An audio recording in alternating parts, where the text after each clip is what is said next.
Iran को सब पता था। उन्हें पता था कि युद्ध की आहट तेज है।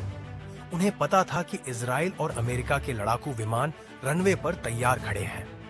उन्होंने अपने सबसे बड़े नेताओं को बचाने के लिए अभेद्य किलों और गहरे बंकरों का सहारा लिया था।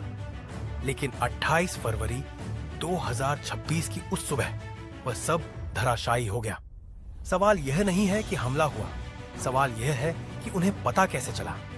आज भी मलबे के बीच बचे हुए ईरानी नेताओं को यह नहीं पता कि उनके भीतर वह कौन है जो गद्दारी कर रहा है। उनकी दीवारों में किसकी आंखें लगी हैं, उनके फोन में किसका कान छिपा है। यह सिर्फ एक मिसाइल हमला नहीं था, यह वॉशिंगटन और तेल अवीव का दुनिया को दिया गया एक खौफनाक संदेश था। हम तुम्हारे सबसे गुप्त कमरों में पहुंच सकते हैं, हम तुम्हारी हर हरकत देख सकते हैं, हम तुम्हें वहीं मारेंगे जहां तुम खुद को सबसे सुरक्षित महसूस करते हो। ये कहानी उस टैक्टिकल सरप्राइजेस की है जिसने इतिहास का रुख मोड़ दिया। ये उस अदृश्य जाल की कहानी है जिसने ईरान को घुटनों पर ला दिया। दोस्तों, कहानी पसंद आए तो चैनल को लाइक, शेयर और सब्सक्राइब करें ताकि आप सुनते रहें ऐसी रियल कहानियां। जरा सोचिए, दुनिया के दो अलग अलग कोनों में दो बिल्कुल अलग तस्वीरें थीं। एक तरफ तेहरान, जो सुबह की अंगड़ाई ले रहा था, आने वाले खतरे से बिल्कुल बेखबर, और दूसरी तरफ हजारों मील दूर CIA हेडक्वार्टर्स, जहां अफसर अपनी स्क्रीन्स पर झुके थे। और वहां एक अजीब सा सुकून था, क्योंकि महीनों की जो मेहनत थी वो आज अपने अंजाम पर पहुंचने वाली थी। महीनों से चल रही थी यह खेल। पिछले साल जब इजराइल और ईरान के बीच 12 दिनों की जंग हुई थी, तब अमेरिकी खुफिया एजेंसी को एक अनमोल तोहफा मिला था। दबाव में खामेनेई कैसे चलते हैं, संकट में ईरान के नेता कहां छुपते हैं। हर गलती एक सबक, हर हरकत एक सुराग, हर संदेश एक खिड़की। और अब वो इंटेलिजेंस थी। हाई फिडेलिटी इंटेलिजेंस, मतलब ऐसी पक्की खबर जिसमें गलती की कोई गुंजाइश ही नहीं थी, सिर्फ और सिर्फ पूरा यकीन। ये इंटेलिजेंस पिछले साल हुई 12 दिनों की जंग से जुटाई गई थी, जब CIA ने ईरान के टॉप लीडर्स की हर एक हरकत, हर एक बातचीत को रिकॉर्ड कर लिया था।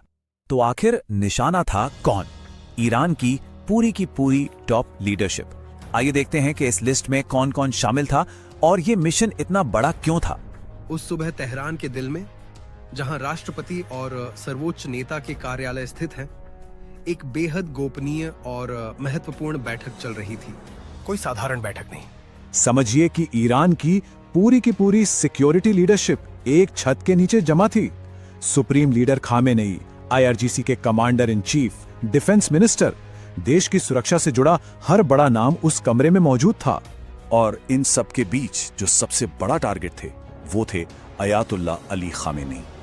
वो 85 साल के शख्स जिनके एक इशारे पर मिसाइलें उड़ती थीं और जिनके एक फतवे से देश कांप जाते थे। वो जो खुद को खुदा का नुमाइंदा कहते थे। और फिर वो लम्हा आया, वो पल जब सब कुछ बदलने वाला था। पता है, असल में तो प्लान कुछ और ही था। हमला रात के अंधेरे में होना था, लेकिन तभी एक ताजा इंटेलिजेंस इनपुट आया कि दिन के उजाले में एक ऐसी मीटिंग हो रही है जिसकी किसी को उम्मीद नहीं थी। ये एक गोल्डन अपॉर्चुनिटी थी। वॉशिंगटन और तेल अवीव के बीच फौरन एक सीक्रेट फैसला हुआ, प्लान बदलो, हमला अभी होगा। अब देखिए कैसे वक्त भागा। सुबह के 6 बजे इजरायली फाइटर जेट्स ने उड़ान भरी। तेहरान में सुबह 9:30 बजे मीटिंग चल रही थी और अंदर बैठे हर शख्स को अपनी सुरक्षा का पूरा यकीन था। और ठीक 10 मिनट बाद, सुबह के 9:40 पर तेहरान के आसमान में एक तेज रोशनी चमकी। धमाका, एक जोरदार धमाका। जमीन कांप उठी, इमारतें हिल गईं।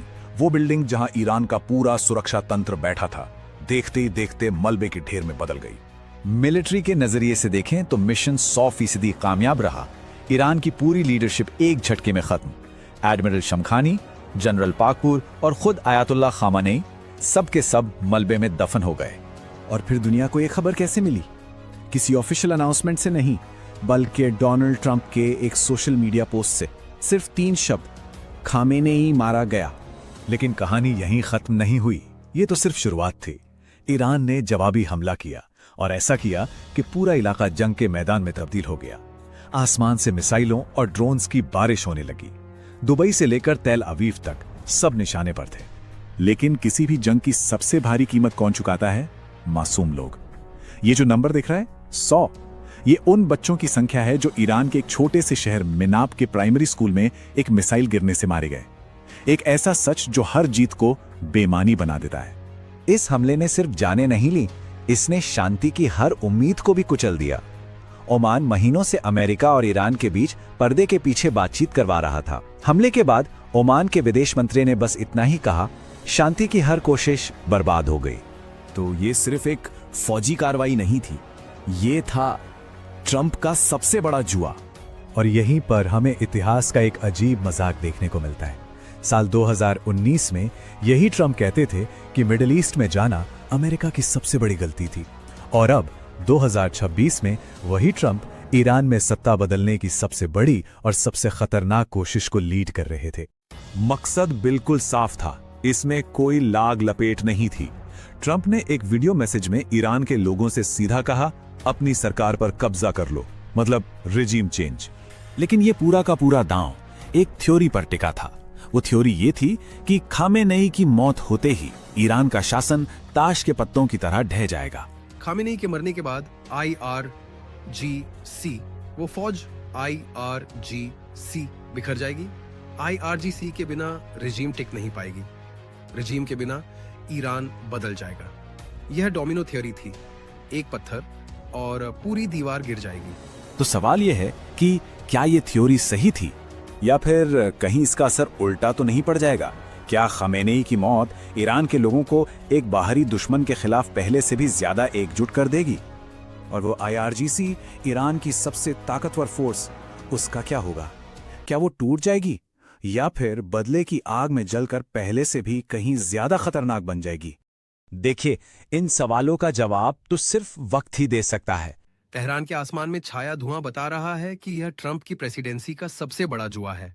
यह ट्रंप की प्रेसिडेंसी का सबसे बड़ा जुआ है, और पासे अभी हवा में है, शायद अभी शुरुआत है।